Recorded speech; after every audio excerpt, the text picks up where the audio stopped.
Hello, everyone, and welcome to Petite to Queen's Claim Your Career Crown podcast. I'm your host, Lynn, and I'm joined by our wonderful VP of Operations, Amanda, and our very special guest. This is so exciting because we have been really anxious to get and excited to have Genecia Alluora on the show today. And I have to tell you, Genecia is a serial entrepreneur, and she's a former Miss Universe Singapore. She's the founder of Soul Rich Woman, and that is the #1 female online business network in Southeast Asia. Whoa, wow. And Genecia also hosts the podcast for women who love the F word and Soul Y, Secrets of the Soul Rich Woman Blueprint. So that is just amazing. She has been featured all over in media outlets like Forbes and CNBC.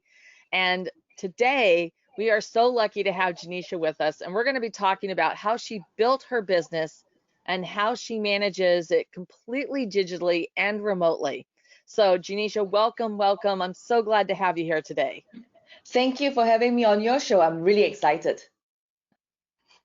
Well, before we get right into it, I just want to remind our listeners, for those of you who are tuning in for the first time, go ahead and hit that subscribe button wherever you get your podcasts.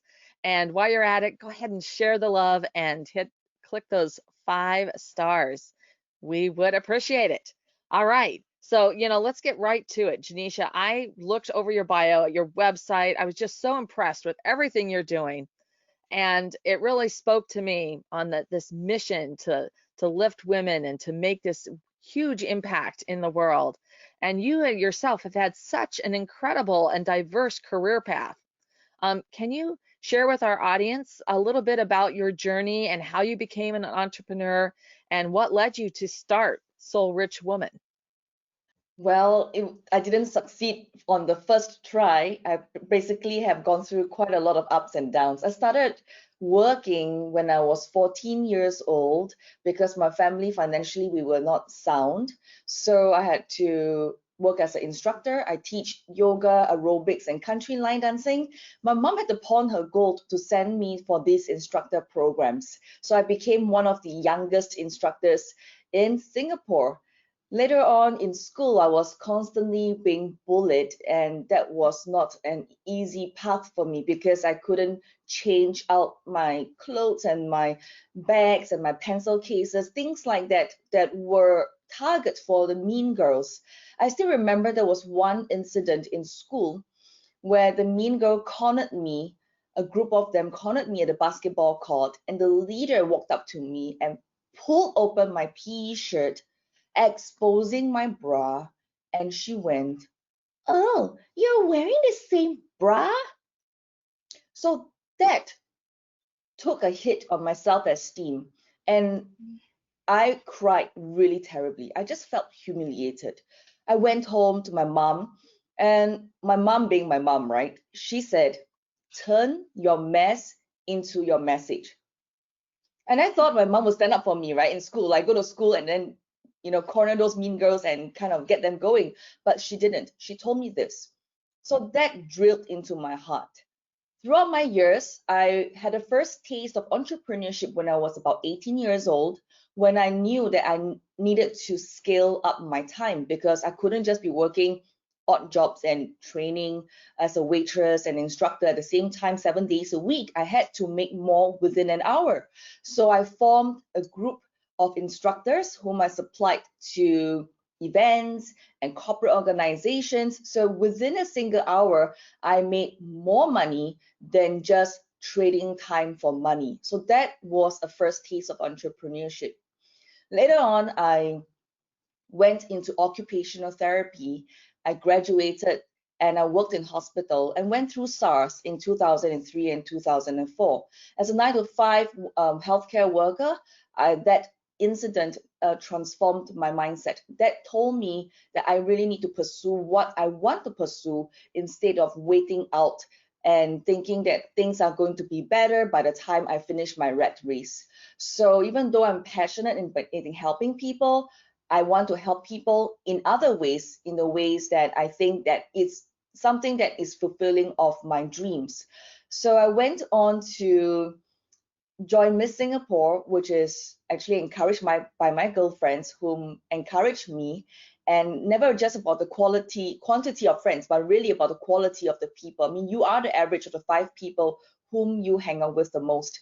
But you see, I told them I had no money, very little money. How am I going to compete with those who are already, serial pageant competitors, or already have that ability to be on stage, and they're very well groomed. They know makeup, they know deportment. How am I supposed to compete with them on that within just that 1 month or 2 months of the competition? And turn your mess into your message awoken my soul, and I decided to knock on doors and ask for sponsorship. So eventually, after knocking on many doors, I found this lady. Her name is Rebecca, whom sponsored me in training of deportment, grooming, as well as presenting my platform. That means working on public speaking. And that Mm. transformed my life, because she gave me DVDs and CDs and all the notes that she had over the many years and asked me to study it. She took my wallet. She said, Genecia, pass me your wallet. And I handed my entire wallet to her naively, because I was really young. She unzipped the wallet, she took out all my money, and then she returned the wallet to me. And I looked at her, I said, with my brows really like joining together, I said, Rebecca, why did you take all my money?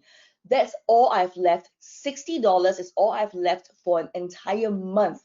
Bus fares and everything else for food. Why do you take all my money? And she said this, Genecia, I want to teach you a concept of value exchange. Even though I sponsor you, you couldn't afford what I am giving you, the value, but I'm going to take that of whatever you have. And because of that, even though I didn't understand what is value exchange at that point in time, but I knew that it's very painful. $60, oh my God, everything that I had. So I studied really hard, and I practiced, and I recorded myself, and I practiced my deportment, my speech, and my makeup. And in the end, I won. Wow. So it paid off. This pain that turned my mess into my message paid off eventually, and I represented Singapore. I went on to become an image consultant, teaching politicians, CEOs of companies, and leader of organizations. I'm really very blessed. And I turned all these knowledge into something that I would call my dream. But you see, the crisis came because I started really young, and why am I trading time for money? Yes, I work, I get paid. I work, I get paid. But when I don't work, I don't get paid. And I'm stuck in a single country. I need to trade time for money. And I told myself, this is not the life that I wanted. What was the thing that I wanted? What is the purpose of entrepreneurship? Why am I doing the big why? Why am I doing what I'm doing? It's because I want to spend more time with my mom, my dad, my brother. Any time of the day, they say, let's have a meal, let's do this, let's go shopping, let's do that. I'm like, okay, let's go. I want that kind of lifestyle. I call it not a 9 to 5 in my world as entrepreneur to be, but rather to be able to have flexibility of my time. So I value the F word, freedom. And then later on, I went online in 2013, found a mentor, invested in myself, and I made my first $100,000 in 3 months and $1 million in a single year. And that blew my mind. I invested this pot of gold into a cafe retail chain that I started from zero with other partners, and we grew to 3 countries, Singapore, Malaysia, and Indonesia. And we had 18 franchisees and licensees. And after 4 years, we exited to a public listed company. I have no business knowledge. I'm an occupational therapist. When you tell me running a retail chain, I'm like, okay, I don't even know where to start, right? So I'm really glad that never give up and keep learning, and never say no to the uncomfortableness when I had to get out of my comfort zone and understand numbers. It was so tough. And truth behold, I was not happy at the same time, because even though I had all the money in the world, I just felt that my life calling was not fulfilled yet. So I was really happy when we exited the public listed to a public listed company for our cafe retail chain, and Mhm. I took up the money and I started Soul Rich Woman in 2015. So that's Wow. how we started Soul Rich Woman in this journey. So it was really finding my soul. Why I call Soul Rich Woman is because I really believe that when our mind, body, and soul is truly aligned, that when we are truly aligned, the richness in our life, whether is it monetary or is it our monetary from the inside, we can have both and we can have it all. And that is why for women who love the F word, being fabulous, having freedom, financial independence, and a happy family. That is amazing. Wow. That is a really incredible story of how you came from so little and overcame so many obstacles and worked so hard to achieve all that you achieved. For me, it's really amazing and inspiring, honestly. You've you've lived so many, it's like you've lived so many lives already, Genecia. Wow. This would be like, an epic movie. Wow. Yes. Ah, Yeah, I feel that the medical part, the healthcare part did help me to be grounded on the ground. I think that's very important because I help people with kids with learning difficulties. I've also helped patients with traumatic, brain injuries, spinal cord injuries. So all these things kind of ground me as a person. So Mhm. even though with the fame, with the money, it did not blow my mind. And also my mom as well. She's always my pillar of strength and support. Yeah. yeah. Yeah. It's always so important to have that grounding to help you stay humble, to help you, stay in that place of you know, of humility, even with such incredible success, because that that's how you really connect with other people as well, Mhm. on that. So that's wonderful. And I just your whole story, you've just gone over so many. You're taking your hot mess and putting it into your message, um, and your drive and how you've really, gone after those things. That story of the Mean Girls. I mean, it's so horrible, and how many people are bullied, bullied at work, at school, at work. You know, um, and it just the stress and the impact, that the negative impact that can have, and how you can take that and turn that around. That's an amazing message. And all of this, what you've been doing is you're empowering women, so that they, like you, can go after that big dream. And so I would love to hear how does the F word play into this mission of empowerment? Oh, because we women, when we start, just imagine there's a racetrack. A guy and a girl will start off at the same place. Probably the gentleman has got his bosses, his colleagues, and some of his work in front of him, and maybe his friends.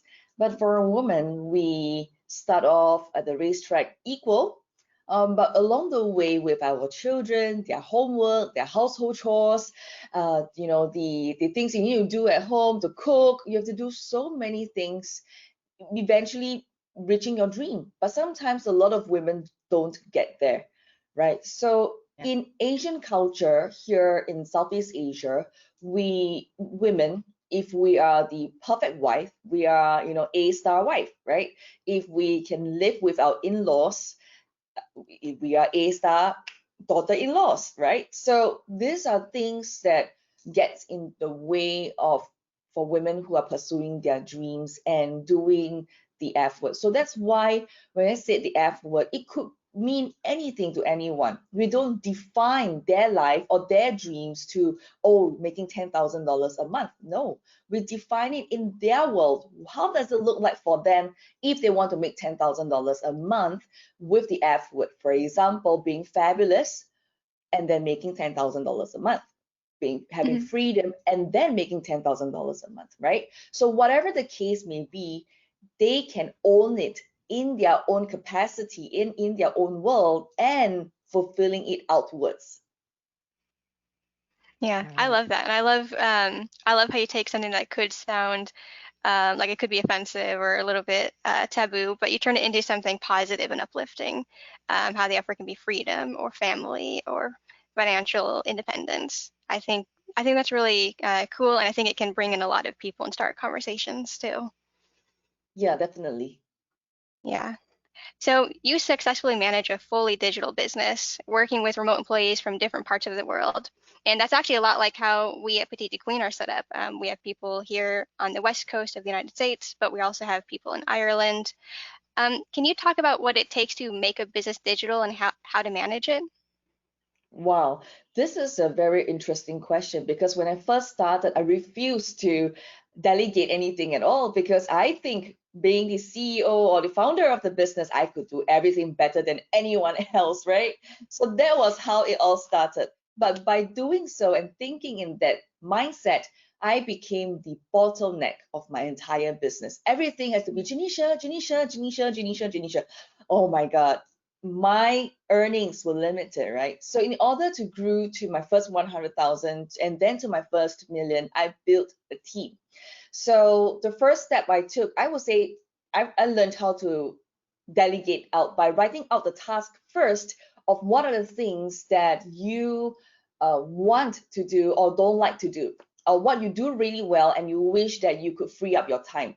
So I think the first mindset anyone must have if you were to go digital, whether running a remote team as a solopreneur, one-man show or one-woman show, is that just trust that the other person can do the work well. Number two, the person cannot read your mind. The virtual assistant can't read your mind at all. So you must know what's happening first, and then allowing them to, work with you and be able to build up that momentum. Last but not least, hire slowly, fire quickly.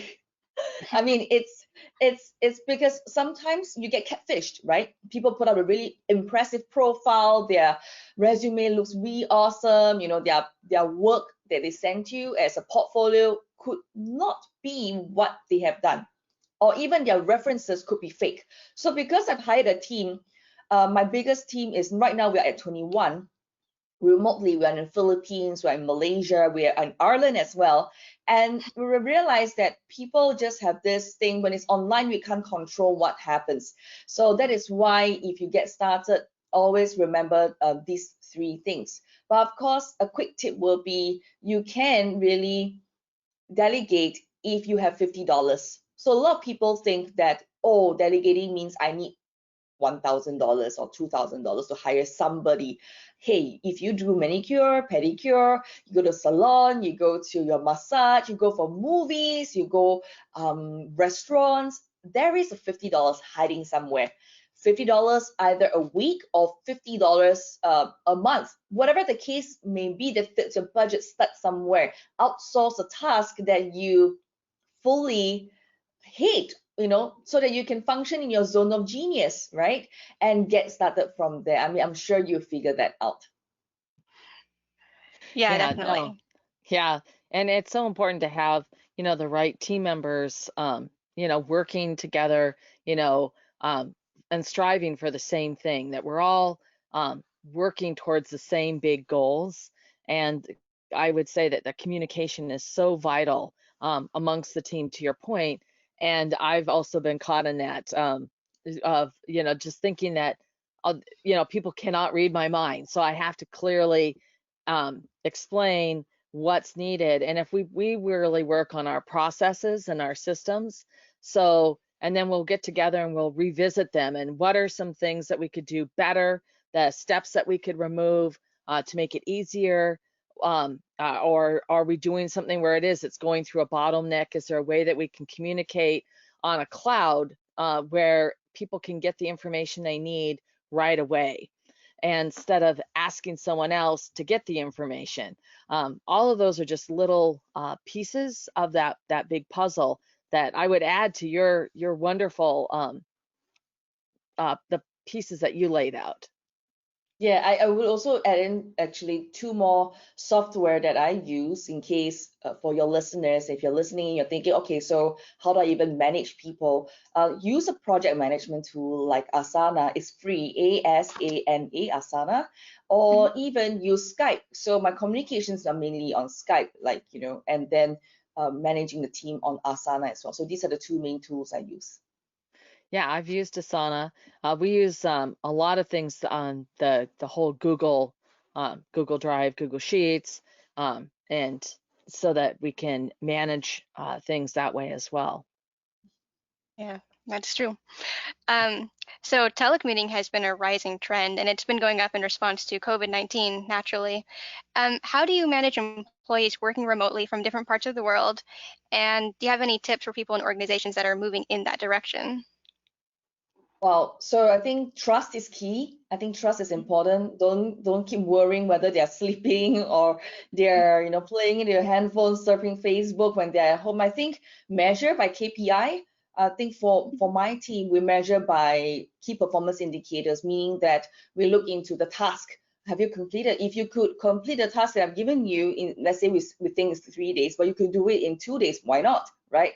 Why do you want to Mhm. drag the time? So I think first is always have that trust that they get the job done. I think second thing is to really have a clear communication and always touch base with one another without micromanaging every single hour, and set the report. Like for example, are they always supposed to do end of day report?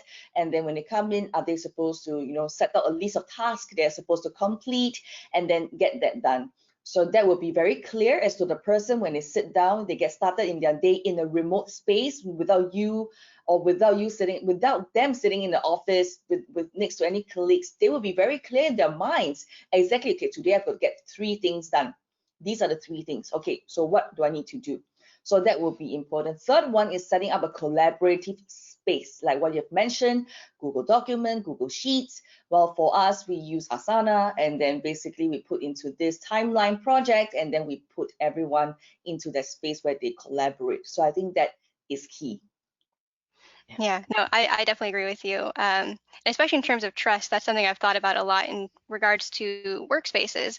I know that some companies, and this was maybe a trend earlier, maybe like 5, 10 years ago, but I know that some companies would like block certain social media or certain websites while you're at that company. And to me, that shows a lack of trust in the employees to manage their time efficiently and to do the work that they have to do.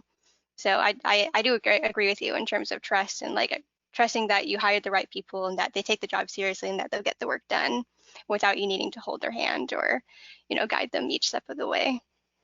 Yeah, for sure. Yeah. So, what advice can you share for entrepreneurs who want to shift from offline to online? I would say first have a clear message. So how do you have a clear message? It's very vague, isn't it? It's very cliche, get it clear online, right? So why don't I break it down for you? First, what is the one problem that you are able to solve immediately?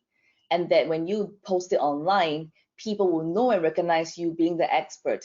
Because when you are able to solve that one problem immediately, and even though it's something that's very highly valuable in your paid offer, that would really get fishes in, get your clients in. For example, would you, between these two books, first, how to play a guitar in 48 hours, or how to play My Heart Will Go On in 3 hours and impress anyone, you probably go for option two, which is learn how to play My Heart Will Go On, even though that may be not your favorite song, but it solves the problem of impressing anyone within just 3 hours.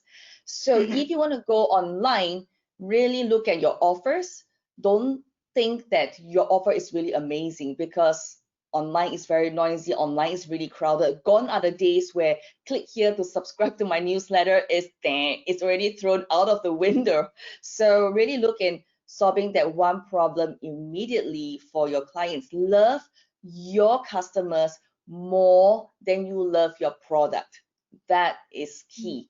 So when you work on that, solving one problem, then in your testimonials, show really what is the result or in the copywriting, show what's the result you're going to help them get.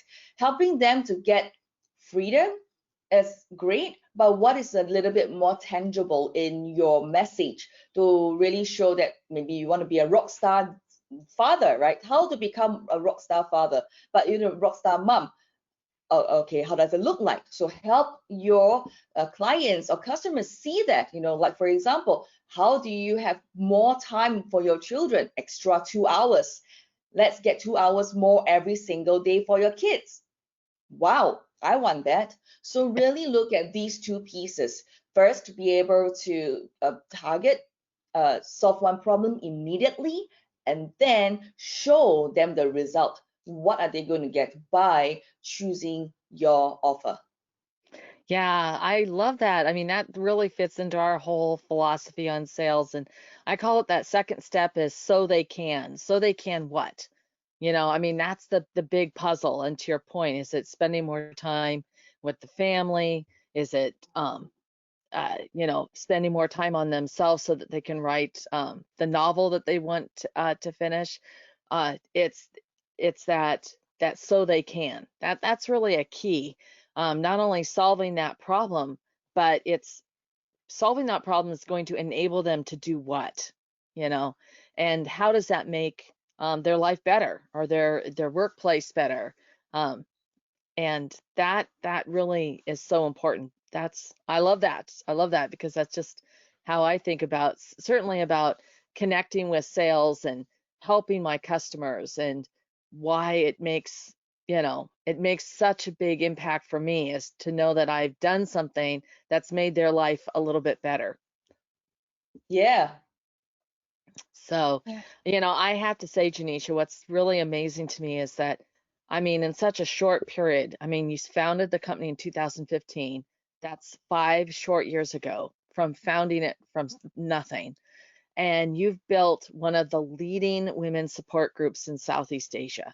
And this is so incredible. And I guess, how has doing that really created an impact for your online business model and played into the immense success that you're enjoying right now?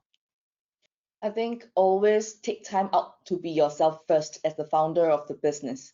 I think what most people don't know is that you think it's always about the business, right? But if you don't thrive as an individual, how then are you able to give? So that is always my key foundation. I put myself first, nurture myself so that my soul is rich. Only then I can be creative with ideas to give and to structure the business. So that's number one. The second one, what I do is I look into systems and processes, and I create sustainability in my business. A lot of times when we talk about women empowerment in Asia, they come to us and say, I want it free. You said you are helping women, right? You want to help women, right? Okay, come help me. Help me for free. So then we have to learn how to create different offerings to suit different type of traffic or different crowds. So we have our free videos. We have about 3,000 over videos floating on Facebook that you can watch for free. That's about an hour long, that we teach you how to build your business or bring your leadership online. The second offer that we have is a $12 a month membership, and that's where we create the sustainability in the business model. Because when I travel Southeast Asia, Singapore, Malaysia, Indonesia, Vietnam, Thailand, Myanmar, Cambodia, Philippines, yes. So when we go to these countries, their salary is about 250 US, 300 US. And then when I was running my cafe retail chain, the staff salary is only 250 USD. So when you look at it, that was in Indonesia, by the way. So when you look at this whole picture of Southeast Asia and women's earning power, you need to know that how can we reach out to these women and help them to commit and invest in themselves with just $12 a month and get started in the space of moving online and getting the effort that they want, because nothing comes for free. You really need to invest. It's either you trade your time or you trade your money for it, right? So then how can you move that forward?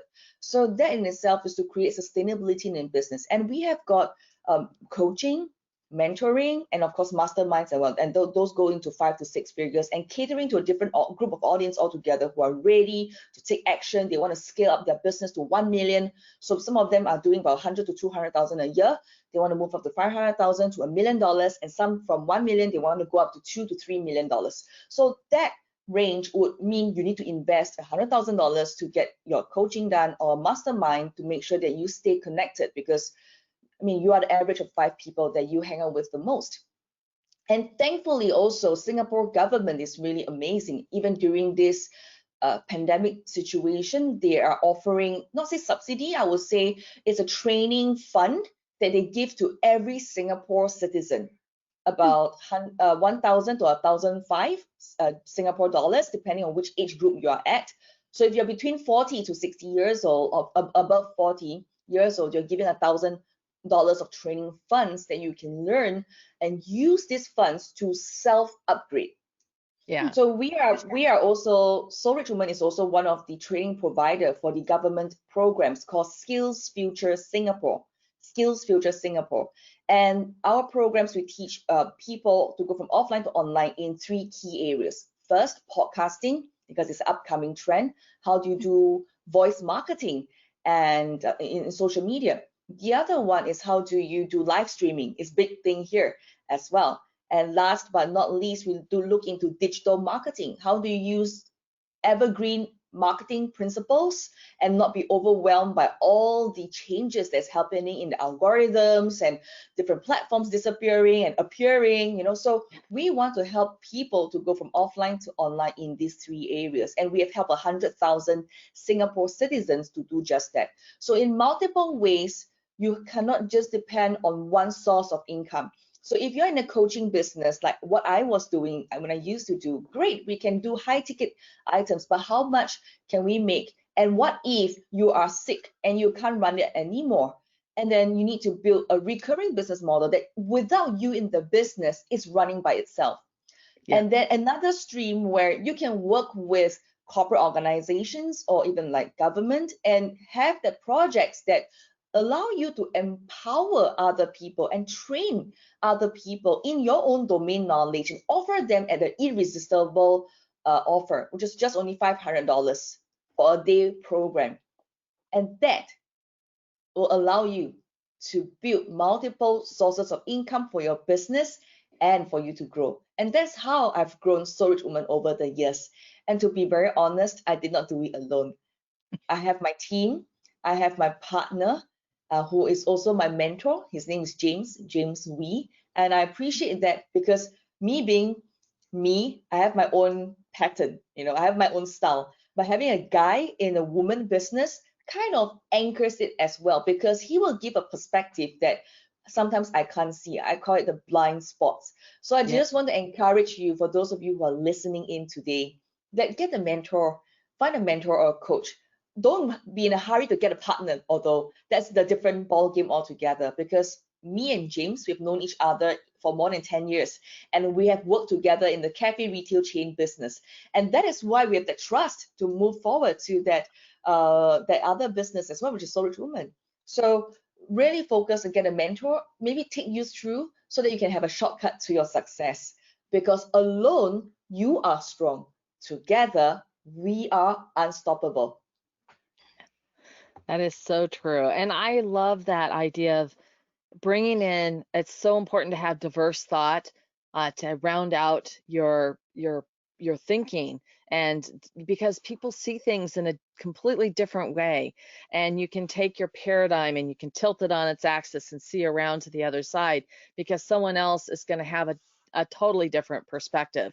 And when you embrace that diversity of thought, it's going to make your whole organization stronger, and you are going to avoid you know, to your point, those blind spots. That I love that ending on this. And I want to say, Genecia, it has been such an honor and pleasure to have you on our show, and having you share with our audience your amazing, amazing entrepreneurial journey, and with how you built this incredibly successful digital business.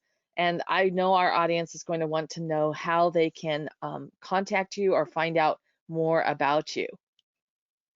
Well, you can find me on LinkedIn, Facebook, or Instagram at Genecia Alluora, GeneciaAlluora.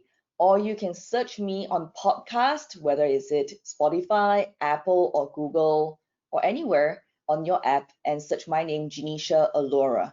And you'll be able to see Soul Why, Secrets of the Soul Rich Woman Blueprint, as well as For Women Who Love the F Word. But to add on the icing on the cake, I would like to gift you 2 free gifts. Secrets of Personal Branding, a book that I've written that I've decided to give it away for free, as well as how to delegate 80% of your to-do list to your assistant so you can make money online while focusing on your zone of genius. And that is available at soulrichwoman.com, SOULRICHWOMAN.com. All right, that's amazing. And we will be sure to include those links for our audience. That is so generous. Thank you so much. And I will say that personal branding is so key, as is delegating. So wonderful, wonderful, wonderful. And I want to thank you again. Amanda, thank you. For everyone out there, we have had such an amazing, informative discussion today. And I hope you've gotten that nugget that you can take away and start applying immediately. And what's your F word? And what does that mean to you? And how are you going to go after it? If you have any ideas or thoughts that you'd like to share, we love hearing from you. You can leave us a comment, or you can send us an email at jointheconversation@petitetoqueen.com. And of course, to stay current on all of our advice, our resources, and our wonderful insights, you can follow us at petitetoqueen.com and sign up for our weekly wisdoms. And from there, you're going to be the first to hear about wonderful podcasts like this one that we had today with Genecia. So thank you again, everyone. Genecia, Amanda, what an incredible show.